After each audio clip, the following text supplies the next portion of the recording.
हम जब किसी माफिया की, किसी डॉन की बात करते हैं तो एक दिन में तो कोई व्यक्ति खड़ा नहीं हो जाता, और वो भी मुख्तार अंसारी जैसे, अगर इसकी फैमिली की लेगेसी की बात करें तो बड़े सम्मानित परिवार के तौर पर आप देख सकते हैं इसे, क्योंकि उस इलाके के जिन लोगों की बातचीत भी हम सुन रहे हैं कि रॉबिन हुड वाली छवि उसकी दिखाई दे रही है। ये जो रॉबिन हुड वाली छवि है वो कैसे बना पाया, फिर वो इतना बड़ा कैसे बन पाया कि वो खुली जीप में निकल जाता और पुलिस वालों के ऊपर दबाव आ जाता कि इसे कोई गिरफ्तार नहीं कर सकता, इस पर कोई हाथ नहीं डाल सकता, ये कैसे इतना बड़ा बन गया? देखिए, ये माफियाओं की हिस्ट्री अगर आप पढ़ेंगे तो इस तरह के रॉबिन हुड वाले इस तरह के माफिया कई देशों में और कई जगहों पे आपको दिखाई देंगे। और उसका सबसे बड़ा कारण है कि उनका आतंक जो है वो संभवतः प्रॉपर्टी क्लास के ऊपर रहता था, और उन प्रॉपर्टी क्लास से पैसे लेके वो गरीबों में बांटते थे और इस तरह वो पॉपुलर होने की कोशिश करते थे। मुख्तार अंसारी ने भी इसी प्रकार की छवि बनाने की कोशिश की और बना भी। गाजीपुर, मऊ ऐसे स्थानों पर लोग इसे मसीहा के रूप में जानने लगे, लेकिन सबसे बड़ी चीज थी कि इसे पॉलिटिकल प्रोटेक्शन मिल रहा था। पुलिस इसके विरुद्ध किस लिए कार्रवाई नहीं कर पाती थी कि पॉलिटिशियंस ने पुलिस के हाथ बंद कर रखे थे, और यही कारण है कि उसके खिलाफ मुकदमे होने के बावजूद भी उसके विरुद्ध कोई गवाही नहीं दे सकता था। और गवाही देने के लिए जब कोई आदमी सामने नहीं आता था तो प्रोसिक्यूशन नहीं चलता था, ट्रायल नहीं होता था।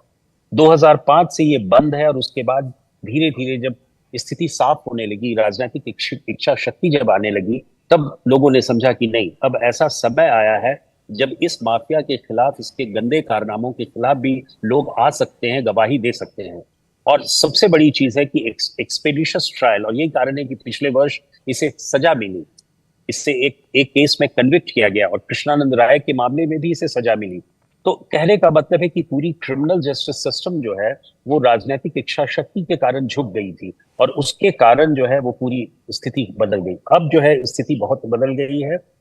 यूपी में, उत्तर प्रदेश में कानून की व्यवस्था है, लॉ एंड ऑर्डर बहुत मजबूत हो गया है, माफियाओं का अंत हो रहा है, क्रिमिनल्स के खिलाफ कड़ी कार्रवाई की जा रही है, जुडिशरी भी काफी एक्टिवली इस पे एक्सपेडिशन काम कर रही है। तो मैं समझता हूँ कि समय बदलने के साथ साथ इस माफिया का अंत भी हुआ है। और मैं चाहती हूँ ओपी सिंह जी, आप चूंकि उत्तर प्रदेश में एक बहुत महत्वपूर्ण पद, आप डीजीपी की जिम्मेदारी निभा चुके हैं। उस वक्त की वो जो 90 का दशक था, जब कृष्णानंद राय की भी मृत्यु की खबर आई थी, उस हत्याकांड की भी पूरी खबर सामने आई थी, उस दौर के किस्से आज आप दर्शकों के साथ जरूर साझा करें, क्योंकि एक तरीके से आज वो मेमोरीज को रिफ्रेश करने का दिन भी है। क्योंकि आज जब मैं कृष्णानंद राय के बेटे को सुन रही थी तो वो ये कह रहे थे कि ये गोरखनाथ बाबा की कृपा है कि मेरी माँ और मैं बचे हुए हैं। मतलब ये किसी के मन में कितनी बड़ी दहशत होगी कि वो जेल में भी है मुख्तार अंसारी, तो भी बाहर रहने वाला व्यक्ति इस डर के साए में है कि कहीं कुछ हो ना जाए। नहीं, बिल्कुल सही है, बिल्कुल सही कहा आपने, और बिल्कुल सही कहा कृष्णानंद राय के बेटे ने। इन माफियाओं का साम्राज्य जो है वो जेल और जेल के बाहर दोनों तरफ चलता था।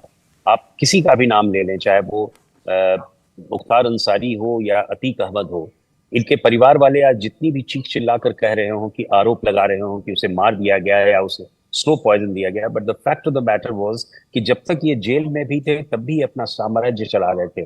जिस बेरहमी से इन्होंने पूरे आतंक को फैला रखा था, चाहे वो पूर्वी उत्तर प्रदेश हो या उत्तर प्रदेश के बाहर का हो, कई ऐसे किडनैपिंग केसेस थे जिसमें इनको तो सजा 20 साल पहले मिल जानी चाहिए थी। इनके खिलाफ कार्रवाई जो आज की जा रही थी वो इनको 20 वर्ष पहले मिलना चाहिए था, ताकि इनका आतंक खत्म हो सकता था। लेकिन किसी भी पॉलिटिकल पार्टी ने इनके विरुद्ध जाने की कोशिश नहीं की और इन्हें राजनीतिक संरक्षण दिया। तो कृष्णानंद राय के बेटे का कहना बिल्कुल सही है कि आज जो भी कुछ भी हो रहा है वो योगी आदित्यनाथ के कारण हो रहा है, उनकी सरकार के कारण हो रहा है, बीजेपी की इच्छा शक्ति और डिसाइसिव गवर्नेंस के कारण हो रहा है। पुलिस आज चुस्त दुरुस्त है बिकॉज एक राजनीतिक इच्छा शक्ति है, वही पुलिस थी। उत्तर प्रदेश पुलिस वही थी जो 20 साल पहले भी थी और वही पुलिस है जो आज भी काम कर रही है। लेकिन पॉलिटिशियन और पॉलिटिकल सपोर्ट के कारण और संरक्षण के कारण, प्रोटेक्शन के कारण इन सब माफियाओं का प्रादुर्भाव था और उनका संरक्षण चल रहा था। तो आज बहुत अच्छा ये माना जाएगा कि इस प्रकार के माफियाओं का, ये मैं नहीं कह सकता कि किसी कीमत, भगवान की सजा होती है, भगवान की सजा जो है इस रूप में मिली है।